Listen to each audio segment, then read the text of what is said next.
Hi, people.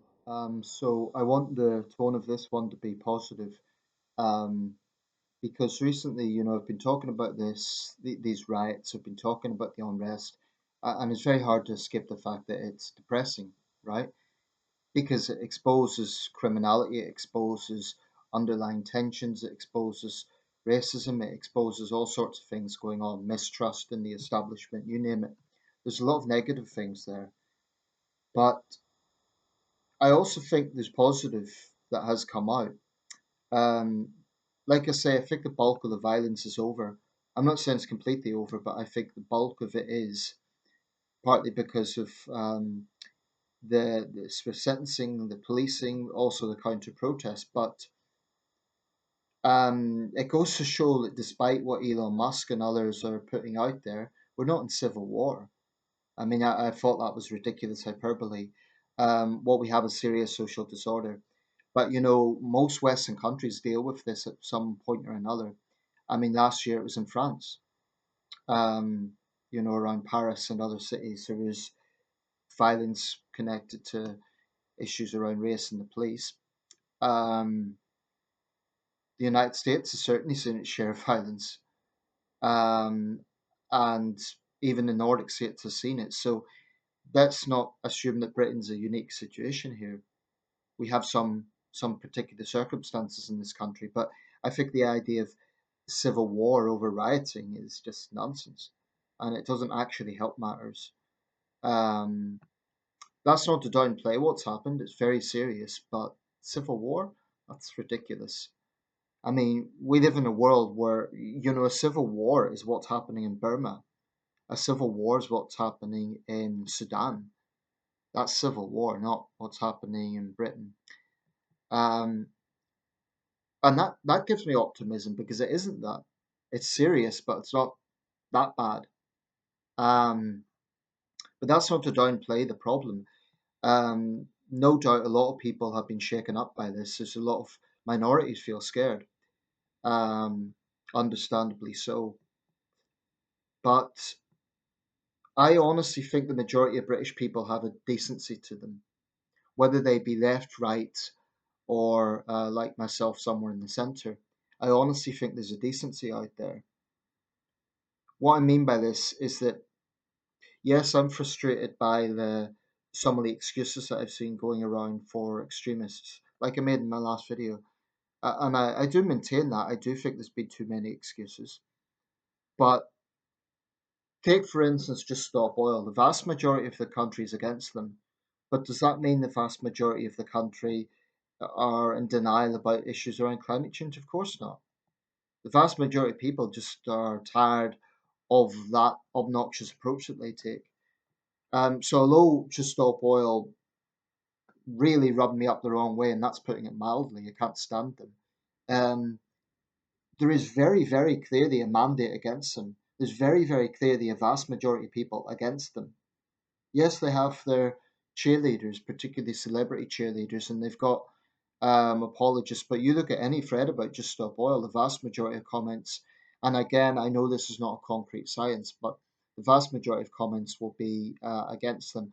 That gives me some optimism because it says to me, well, actually, the decent majority prevail, even if there's frustration there. And when I talk about decent majority, I'm going to cite other examples, but this does not mean that I think the majority aren't unhappy or they're apolitical or they don't have strong views on things. Not at all. But by decent majority, I mean the majority, I think, do reject extremes. I do believe that. Now, this isn't to contradict my previous video. I do think there's too many people also make excuses for extremists due to partisan bias. I do feel that way, and that's why I made that video. But I'm optimistic as well because I think when I look out there, I mean, if you look at the rioters, they probably come down to a few hundred hardcore individuals. Certainly, there is far right organized groups out there, and there's disinformation being sown online. There's Islamist groups as well, but the majority of British Muslims would reject their extreme Wahhabist worldview. Now, they may not necessarily go along with calling Islamism for what it is, but they would reject violent extremism in of itself, which is better than nothing. I still would like to see more acknowledgement of the ideology of Islamism, but at least that's why I do stand against anti-Muslim bigotry. I I don't think it's okay to sort of say, well, because we've had Islamist terror attacks, um, it's okay to tar all Muslims with the same brush or to target mosques. That's absurd. Um, the decent majority stand against far right racism. I mean, that's plain to see by the numbers involved in the counter demonstrations. And yes, there's been people that you would expect, like socialist worker and left wing counter demonstrators, but there's also a lot of people who are just don't want to see their cities trashed. I mean, I joined a demonstration in Sunderland, and like I say, there would have been people on that. I call it demonstration. Really, it was just a walk. It wasn't even that political. It wasn't intended to be a protest or a political thing. There would have been people on that I wouldn't necessarily agree with or align with, but I joined it because I feel it was a practical, well-intentioned initiative by churches and mosques to come together and say no to mindless thuggery. And I was disgusted by what happened in this city. I care about my city, so I joined in. It was about 300 of us. And, we went through the city centre, we went through some of the sites that had been targeted. Um, Nothing happened, there was no standoff. The police were very good, they sort of acted as stewards to ensure there was no trouble. But, you know, I'm pleased I took part in that. We started in Sunderland Minster and ended up in Sunderland Central Mosque, and there was a few little speeches given. Some of it was light-hearted, actually, alongside the more serious reflections on what happened. But the point was, it was a general rejection of mindless criminality and racism. I have no problem calling out racism for what it is. I've always been very clear that Islamism needs to be called out. Well, I say far right extremism also needs to be called out. And I will absolutely be consistent with this. Um, I don't care what the cause is. I'm going to reiterate what I said in the previous video. When someone crosses a line, they cross a line. So if it's an eco zealot trying to shut down a motorway, if it's a racist yob, threatening to burn a migrant hotel, and yeah, I don't care what the background anger is. That's an extreme thing. You might say it's wrong to have those hotels when there's British people who are homeless. Fine, have that debate. But in the end of the day, if someone is inciting people to burn down a premise with people in it, human beings inside, that is fanatical. That's basically inciting terrorism. So I have absolutely no problem with those people being held to account for that. It's not free speech; it's incitement. It's blatantly incitement. And it isn't harmless when the temperatures are already raised. But again, the vast majority of people in this country don't think that way. Now, there may be people who are uncomfortable with the small boats, who don't trust the BBC and other mainstream media outlets, but the better angels of their nature would say, "No, um, I'm not going to burn a hotel with human beings inside, regardless of what I think of the issues around that." So I think there's decency out there where the better angels of people's nature take hold. But none of this is to downplay the very real anger and the disillusion and the detachment that people feel. And I think it would be very, very foolish for Starmer's government to do so. I support the tough sentencing, but the government cannot take the approach of, well, we've quietened the riots and that's just it, let's just move on. They need to look at the issues that has been used as an excuse and also issues that people feel strongly about. I'm very reluctant to say to look at the causes of the riots because I think that can kind of go down a path of seeking to excuse what these people have done. I don't think being angry over small boats is an excuse to, you know, burn someone's car. It's just, um, I really have a problem with that way of thinking. But I want to close this by saying, yes, I am optimistic. You know, what we've seen in recent weeks has been thoroughly depressing. And I imagine there's people out there who are genuinely scared. Um, I just hope those people could get some reassurance around them with um, decent people who will reach out and be good neighbors and say, you know, you're not alone. Um, I live in a street that's very diverse. Okay, there's a mixed race couple on the opposite side. There's a devout Muslim woman at the end of the street. There's black people. There's white people. There's a gay couple. It's a very diverse street. This I'm just mentioning that because we all get on well. There's no tensions here, and I'm very grateful for that. But there are other parts of the country. There are communities where social cohesion has broken down, and I I find that depressing.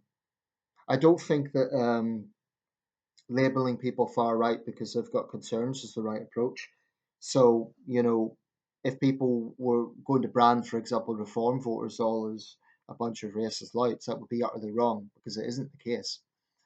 And I have seen some people on the left who have a tendency to do that. That attitude doesn't help anyone either. But again, I'm optimistic because I think the decent majority, they just want to get on with their business. They don't go down this rabbit hole of conspiracy theories on the internet. They don't go down a rabbit hole of getting into all the stuff about the deep state and so on. Now, I do think that there are legitimate trust issues.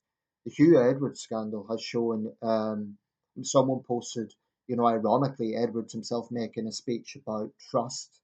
Um, I do firmly believe that institutions have to listen and they have to address the detachment that people feel because people do feel there's a deep arrogance there. And with that perception also comes a mistrust. The BBC can do a lot more than it's doing. The police can do a lot more than they're doing.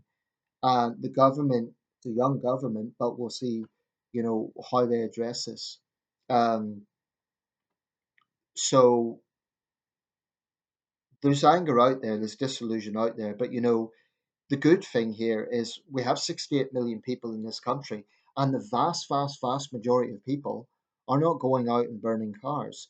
The vast majority of people are not stoking up mindless conspiracy theories.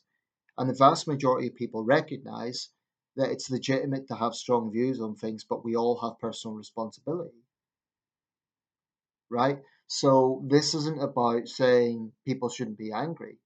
It's about saying there's a way to voice that. Upload a video, if you will. Stand for Parliament. Lobby your MP.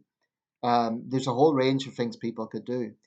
I've heard people say that this is like Soviet Russia. That's absurd. And it shows an ignorance of what that situation was actually like. Um, I'm not going to say the free speech situation is perfect in this country. I do think the police have been heavy handed at times.